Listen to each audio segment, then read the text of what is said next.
सुकन्या और अदिति दोनों सौतेली बहनें थी। सुकन्या की माँ आशा का उसके बचपन में ही देहांत हो गया था। उसके पिता मनोहर ने दूसरी शादी की और सुकन्या की सौतेली माँ सरिता के घर में आ गई। सरिता ने आते ही पूरे घर को अपने कब्जे में कर लिया। वो हमेशा सुकन्या से पहले अपनी सगी बेटी अदिति पर ध्यान देती थी। मम्मी ये देखो मेरा नया सूट, शाम के फंक्शन में ये कैसा लगेगा? ये तो बहुत सुंदर लग रहा है, रानी लगेगी बिल्कुल मेरी बेटी। मम्मी वो सुकन्या को क्या दोगी पहनने के लिए? वो भी तो हमारे साथ शादी में जा रही है, पहन लेगी कुछ भी जो उसका मन होगा। मेरे पास इतने पैसे नहीं है कि मैं उसके लिए भी नया सूट खरीदूं। वैसे भी तुम्हारे पापा का अब इतना काम नहीं बचा। मेरे लिए तुम्हें नया सूट लेकर देना जरूरी था। बहुत लोग आएंगे वहाँ, क्या पता कोई तुम्हें अमीर घर का लड़का पसंद कर ले।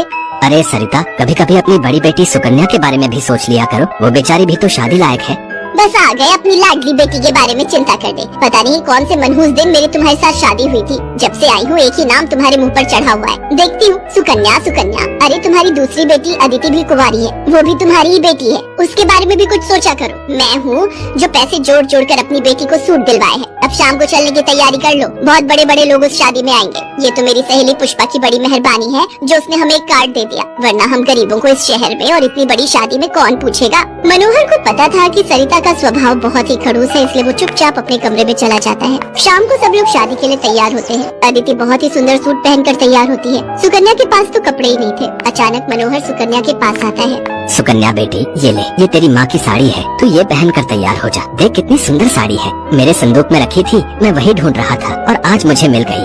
पिताजी ये माँ की साड़ी सचमुच, ये साड़ी तो बहुत सुंदर है। शुक्रिया पिताजी, आज आपने माँ की ये साड़ी देखकर मुझे बहुत खुशी दी है। हाँ बेटी, अब ये साड़ी पहनकर जल्दी से तैयार हो जा, देखना तब से सुंदर लगेगी मेरी बेटिया। सुकन्या अपनी माँ की साड़ी पहनकर तैयार हो जाती है। सब लोग शादी में पहुँचते हैं। सरिता जानबूझकर अदिति को ही आगे कर रही थी ताकि वहाँ लोग अदिति को ही देखें। तभी एक बहुत ही बड़े परिवार के लड़के आशीष की नजर सुकन्या पर पड़ती है। सुकन्या बिल्कुल अकेली खड़ी थी। वो लड़का उसके पास आया और उससे बात करने लगा। हेलो, मेरा नाम आशीष है और आपका?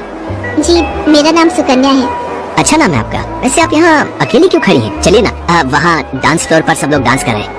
आशीष को सुकन्या से बात करता देख सरिता आशीष के पास आती है। सुकन्या बेटा, तुम्हारे पापा तुम्हें बुला रहे हैं, इनके साथ अदिति डांस कर लेगी। अब हाँ, क्यों नहीं, प्लीज। मनोहर ने तो सुकन्या को बुलाया ही नहीं था। ये सब तो सरिता की चाल थी। थोड़ी देर बाद सुकन्या फिर से खड़ी थी। अदिति आशीष के साथ डांस करने लगती है। आशीष अभी भी सुकन्या की तरफ ही देख रहा था। शायद उसे सुकन्या पसंद आने लगी थी। आशीष पूरी शादी में सुकन्या से बात करने की कोशिश करता रहा, पर बार बार सरिता अदिति को बीच में लाने लगी। पर आशीष के मन में तो कुछ और ही चल रहा था। एक दिन जब सुकन्या घर के काम कर रही थी तो अचानक मनोहर के साथ आशीष और उसके माता पिता आ जाते हैं। सरिता, जाकर जल्दी से चाय नाश्ते का इंतजाम करो। घनश्याम जी अपने बेटे आशीष का रिश्ता हमारी सुकन्या के लिए लेकर आए हैं। क्या सुकन्या के लिए आशीष का रिश्ता? ये कैसे हो सकता है? मनोहर की बात सुनकर सरिता चौंक जाती है। सुकन्या तो घर की झाड़ पोछ में मैले कुचैले कपड़ों में मानो ऐसी लग रही थी जैसे कीचड़ में कमल। वहीं अदिति सोफे पर आराम से बैठी थी। सब कुछ आशीष और उसके माता पिता के सामने था। सुकन्या बेटिया, जाओ जल्दी से तैयार हो जाओ। अदिति, जाओ अपनी दीदी को तैयार कर दो। कोई जरूरत नहीं है तुम्हें उसे तैयार करने की। तुम उसकी नौकर नहीं हो जो उसे तैयार करो, अपने आप हो जाएगी तैयार। ये रिश्ता उसके लिए आया है, अदिति उसकी नौकरानी नहीं है। अंदर चल रही सरिता और मनोहर की बातें थोड़ी थोड़ी आशीष और उसके माता पिता के कानों में आ रही थी, इसलिए मनोहर बाहर आ जाता है।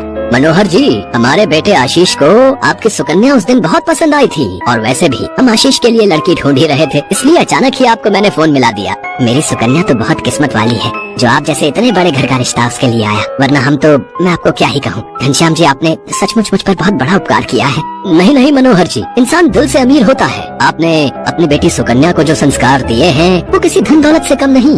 तभी सुकन्या चाय नाश्ता लेकर आ जाती है। सुकन्या का रिश्ता पक्का हो जाता है। भाई साहब, हमें आपकी सुकन्या बहुत पसंद है। हम तो जल्द से जल्द शादी करके सुकन्या को अपने घर की बहू बनाकर ले जाना चाहते हैं। बस आप शादी की तैयारियां कीजिए। आशीष के माता पिता के मुंह से ये बातें सुनकर मनोहर की खुशी का ठिकाना नहीं था। सुकन्या आज एक बहुत बड़े घर की बहू बनने जा रही थी। आशीष के माता पिता रिश्ता पक्का करके चले जाते हैं। कुछ दिनों बाद सुकन्या की शादी की तारीख निकल आती है। सरिता, मैं देख रहा हूँ जब से सुकन्या की शादी पक्की हुई है तुमने सुकन्या से बात तक करना छोड़ दिया है। ये ठीक नहीं।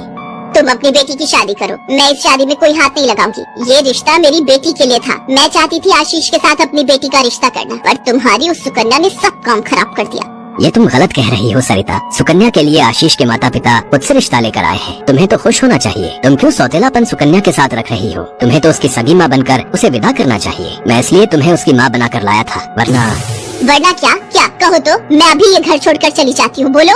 मनोहर की बात